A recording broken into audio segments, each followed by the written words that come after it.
প্রিয় ভিউয়ার্স, প্রথমে বলে দিচ্ছি, সম্পূর্ণ ভিডিও না দেখলে অনেক কিছু মিস করবেন।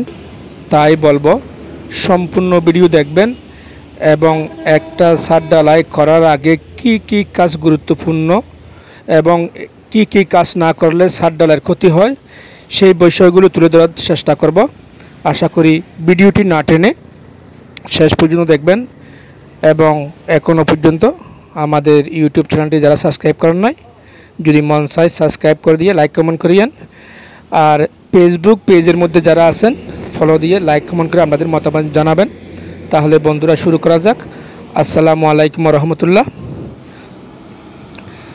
এটা 16,500 স্কোয়ার বর্গফুট ছাদের মধ্যে অর্ধেক ছাদ করা হচ্ছে। এখানে একটু মনোযোগ দিয়ে খেয়াল করুন, এখানে একটা কনসিল বিম দেওয়া হয়েছে। এই কনসিল বিমটা কেন দেওয়া হয়েছে, এই কনসিল বিমের কী কাজ আপনাদেরকে বলতেছি, আপনারা মনোযোগ দিয়ে শুনুন। এই কনসিল বিম যদি আপনি না দেন তাহলে আপনার ছাদটা ফাটল ধরবে, কারণ এখানে ঝুলন্ত বিম দেওয়া হয় নাই। কনসিল বিমের উপর কনসিল বিম দেওয়া হয়েছে। ছাদ বেশি অর্থাৎ 5 ফুটের বেশি ছাদ হলে অবশ্যই কনসিল বিম এবং ঝুলন্ত বিম দিতে হবে, অথবা এই ঘন করে কনসিল বিম টেনে দিতে হবে। তা না হলেও ডবল 12 mm 600 লট দিতে হবে। এইভাবে যদি আপনি কাজ করেন তাহলে পাটল ধরবে না। এখানে যে জায়গাটা বড় আছে এখানে করস বিম না দিলে যতই টপ দেন না কেন, যতই রড দেন না কেন, কোনো দিনও টিকবে না, পাটল ধরবে। তাই অবশ্যই এই কনসিল বিমটা এই জায়গার জন্য খুব গুরুত্বপূর্ণ।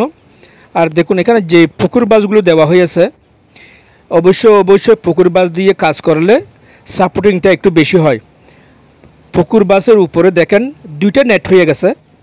এই 2টা নেটের মধ্যে মাঝখানে গ্যাপ, আর পুকুর মধ্যে সিঙ্গেল নেট, সব নেট এক জায়গায় হয়ে যায়, অর্থাৎ ক্র্যাং বাস হয়ে লটগুলো সব এক জায়গায় হয়ে যায়। তাকে পুকুর বাস বলা হয়।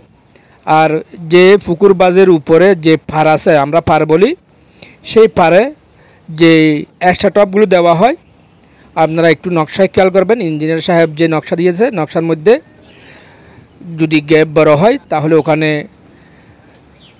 600 টপ দেয়, 600 টপ ডবলও দেবে এবং সিঙ্গলও দিয়ে থাকে, অর্থাৎ গ্যাপ লেয়ে কথা। আপনি নকশা মোতাবেক যদি কাজ করতে চান তাহলে ইঞ্জিনিয়ারের নকশা বুঝে কাজগুলো করে নেবেন। আর একটা বিষয় হচ্ছে বলতে কারেন্টের পাইপ, এটা খুব গুরুত্বপূর্ণ।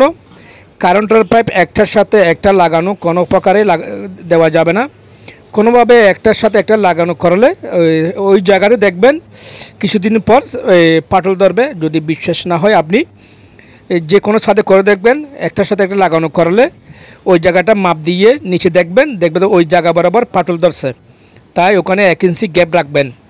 1 ইঞ্চি গ্যাপ রাখলে তাহলে কোনো দিনও আপনার ছাদে পাটল ধরবে না, এটা আমি 100% নিশ্চিত দিতে পারি।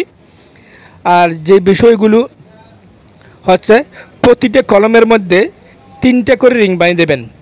একদম এই ছাদের লটের সাথে একটা, তার থেকে 3 ইঞ্চি উপরে একটা, এবং 4 ফুট উপরে করে আরেকটা, 3 ফুট অথবা 4 ফুট উপরে করে আরেকটা রিং বেঁধে দেবেন।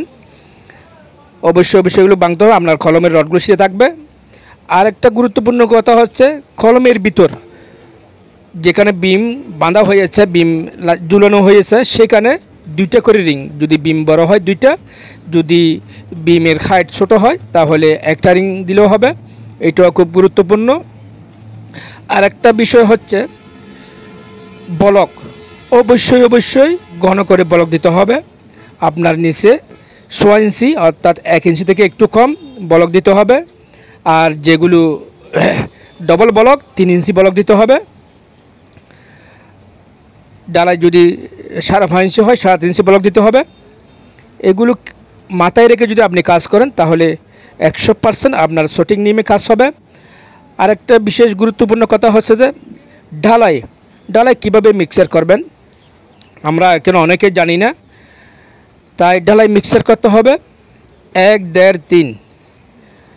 অনেকেই বুঝে না 1, 1.5, 3 মানে কি, আমি বুঝিয়ে দেওয়ার চেষ্টা করছি। 1 হচ্ছে 1 বস্তা সিমেন্ট, 1.5 হচ্ছে 1 বস্তা বালু আর আধা বস্তা বালু, একে 1.5 বলে। আর 3 কাকে বলে? 3 হচ্ছে কংক্রিট অথবা পাথর 3 বস্তা।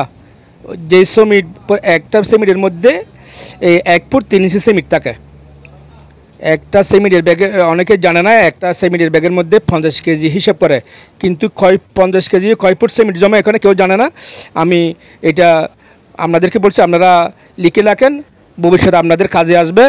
একটা সিমেন্টের ব্যাগের মধ্যে 50 কেজির মধ্যে 1 ফুট 3 ইঞ্চি সিমেন্ট জমবে। তাই 1 ফুট 3 ইঞ্চি পরিমাণ 3 গুণ হবে কংক্রিট, 1.5 গুণ হবে বালি। আমি একদম ক্লিয়ারভাবে বুঝিয়ে দিলাম। তাই যেখানে আমাদের খড়া দিয়ে ডালাগুলো করা হয় সেখানে কি করবেন? যেখানে খড়া দিয়ে ডালাগুলো করা হয় সেখানে আপনি একটা বস্তার মধ্যে খড়াই দিয়ে মেপে আলাই করে নেবেন, অর্থাৎ 2 খড়াই দিলে 1 ফুট 3 ইঞ্চি হয়ে যাবে। যদি বেশ কম হয়, খড়াইতে পাথর কম রেখে অথবা বেশ রেখে ওজনটা করে নেবেন। দেখবেন সঠিক নিয়মে আপনার মিক্সারের মধ্যে 6 খড়াই ডালা দিলে হয়ে যাবে। 6 খড়াই ডালাই এবং 3 খড়াই বালু এবং 1 ব্যাগ সিমেন্ট দিয়ে যদি আপনি কাজটি করেন, তাহলে দেখবেন সঠিক নিয়মে আপনার কাজটি হয়ে যাবে। বিশেষ করে আর একটা গুরুত্বপূর্ণ কথা, এটা প্রথমেই করতে হয়, খুব সুন্দরভাবে লেবেল করতে হয়। একটা ছাদের উপর লেবেল করে ছাদের সেন্টারিং শুরু করতে হয়। বিমের সেন্টারিং প্রথমে শুরু করবেন, তারপরে শুরু করবেন এই ছাদের লট বাঁধার পর, বলক দেওয়ার পর সুন্দরভাবে আপনি ছাদের লেবেলটা করে নেবেন। ঢালাই করার আগে এই সমস্ত কাজগুলো কিন্তু খুব গুরুত্বপূর্ণ। এগুলো না করে আপনি আপনার বাড়ির ছাদ ঢালাই করতে দেবেন না। এই ভিডিওটি বিশেষ করে মালিক ভাইদের জন্য, যারা বিল্ডিং নির্মাণ কাজ করতেছে, বাড়ি করতেছে, তাদের জন্য। ভালো করে দেখবেন এবং টাইমলাইনে শেয়ার দিয়ে রাখবেন, কাজে আসবে আপনার।